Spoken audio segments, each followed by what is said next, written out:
this is Stephen Paul with Mike Weakley. We are at the Fort Myers RV show. I love interviewing people that love to do what they do for a living. Mike is a stilt walker. Before he became a stilt walker, he was working at a balloon place. What was the name of the balloon place? It's called Balloon Expression.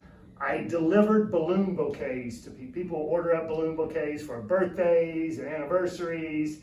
I was basically a delivery guy. What was the next step that you took as far as making deliveries for this balloon place? After I'd been doing it for a couple of months, and the owners of the shop realized, hey, okay, he does his job. He shows up when he's supposed to. He doesn't mess up the deliveries. Then they started asking me, hey, if you want to make a little extra money, sometimes clients will ask for a clown to deliver the balloons. If a clown delivered them, I could get that money. And so I said, sure. And they had this really cheesy clown outfit, this one-piece costume and a cheesy rainbow wig that looked horrible, but I didn't care. So I would just slap on the outfit and wig and I would make the deliveries and I'd make a few extra bucks. Clients started calling the balloon shop going, wow, we really like that clown that delivered the balloons. Does he do birthday parties? Or can you get that clown to come to the grand opening of my business next month? So the balloon shop would ask me, well, do you want to do this? And I'm like, well, sure, if I can make extra money at it. And it just slowly started to build up like organically on its own. Then a friend of mine who worked at the balloon shop came across this pamphlet for the Ringling Brothers Clown College and said, oh, I bet you Mike would like to read this. I looked at it and I was just smitten. I'm like, there's a clown college? I'd never even heard of it before. They've actually got a school, a college, where people learn to be circus clowns.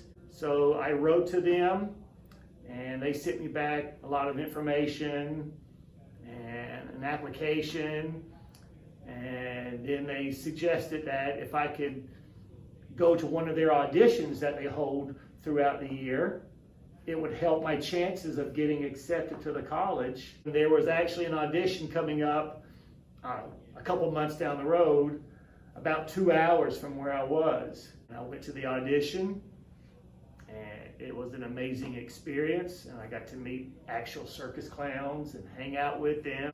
Funny improv shtick with them. After the audition, a couple of the clowns snuck me in the building and I got to watch the show for free that night, which I thought was the coolest thing ever.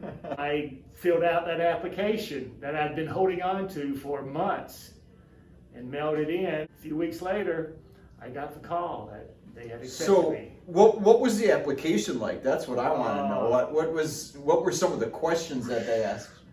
It was a very intense, thought-provocative application. They asked you some really deep personal questions. When was the last time you cried and why? Wow. And they wanted an essay of what made you cry. What's your favorite type of music? What are your favorite songs? So this was, how many pages was this? Oh, this was like, I did 6 pages. It was like a psychological test. Then how did they contact you? I mean, what happened as far as how did you... Well, first they gave me a call and told me I'd been accepted. You should be expecting your official acceptance letter in the mail at, any day now. It was 1988. They said classes start sometime in July. I think it's the first week of July.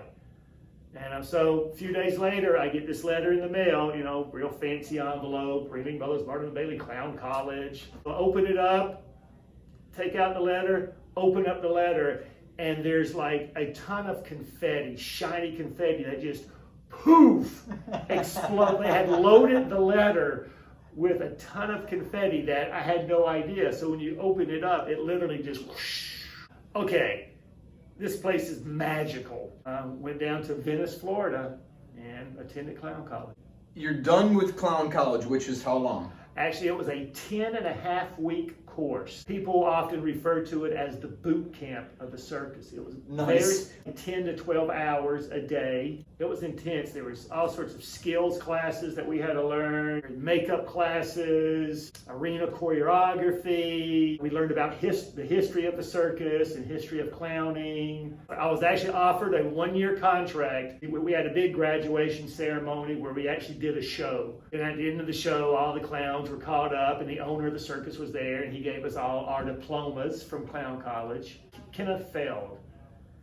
And he offered contracts to about 1/3 of the class. Wow. And I was one of the very fortunate few that got that contract. That 1-year contract turned into a 7-year run on the circus. You're traveling on a train, right? Yeah, we lived on a train. That's how we traveled from town to town. So what was that like? I mean, did you have a nice big... No, we had very, very small, tiny little quarters, and we lived in teeny tiny rooms. Each roomette was 6 feet long, 4 feet wide, and 8 feet high. What was the pay like? My take-home pay, my first year on the road, I brought home $170 a week. I was 22, 23 at the time, single guy, responsibility, no mortgage or no rent to pay. I paid to eat, so whatever I ate and any social life that I wanted to have. And I was having so much fun traveling the circus, clowning, that the pay at the time just wasn't a big issue with me. If you don't mind, I'd like to go to Facebook questions. Sure. Candy Taylor asks, when you look back over your clowning in the circus years, what's the moment that you're glad you didn't miss? Publicity events and PR opportunities that the clowns had to represent the circus in a lot of different ways. Radio or TV interviews, newspaper interviews, blind touch tours. The circus would invite a local group of kids from a blind school. They'd come inside one of the actual circus rings, and the clowns would come out and we would get to meet them and greet them. And they'd also usually bring an elephant out, and these kids could actually touch face to face with an elephant and touch it and smell it. And then they'd come to the clown and they'd come and they'd start, they'd want to touch your wig. They'd want to touch your clown nose. They'd want to touch your costume.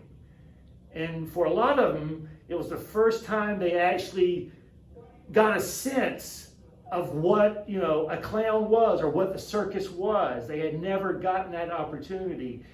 And I always volunteered to do the blind touch tours. Thanks for asking, Candy. Gary Hattrick asks, is it hard to make people laugh when you don't feel like laughing? When I'm feeling that way, I'll start off going, I just can't do this today. I don't want to do this. But something happens that as soon as, I get out there in front of the public or in front of my audience or in front of the people, something happens. No matter how, crappy I'm feeling or what aches and pains or bruises I might have, it's hard for me to explain.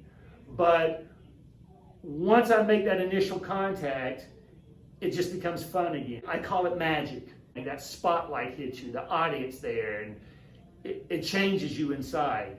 And I can just put everything off to the side momentarily to do my job. And that's one of the many reasons why I love performing, because it really is magic for me. There you go, Gary. Simply magic. Circus magic. Kelly Madison Frith asks, how do you walk in those big clown shoes? 3 words. Practice, practice, practice. Simple question, simple answer, Kelly.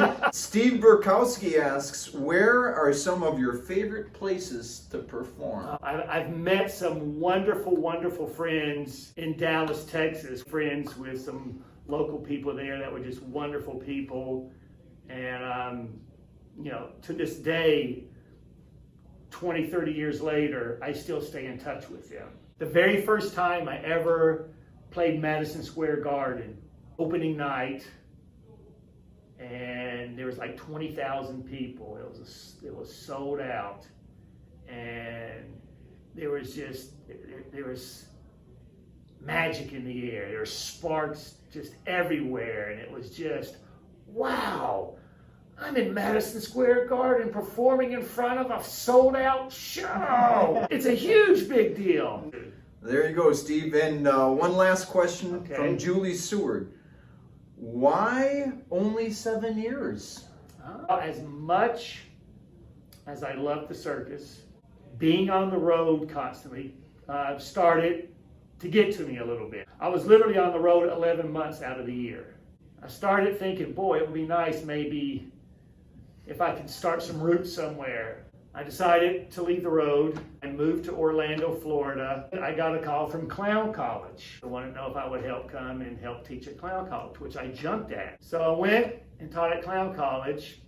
While I was there, I met this very, very attractive, tall woman. Uh-oh. She was 6'1", who worked in the costume shop. We started dating. Long story short, she's now my wife of 20 years. I knew I wanted to settle down with her. Now, she had no desire to go and travel and live the vagabond life. That's what I did. And then you started your own business called Still Fun, correct? That is correct. Please tell our viewers at YouTube and Facebook and Instagram how they can get in touch with you. All right, the best way to get in touch with me is to go to my website at www.stiltfun.com. I'm also on Facebook under Stilt Fun, and I'm on Instagram under Stilt Fun. Well, thank you so much, Mike, for your time. And if you would make a comment and click the like button, that would be great. God bless. See ya.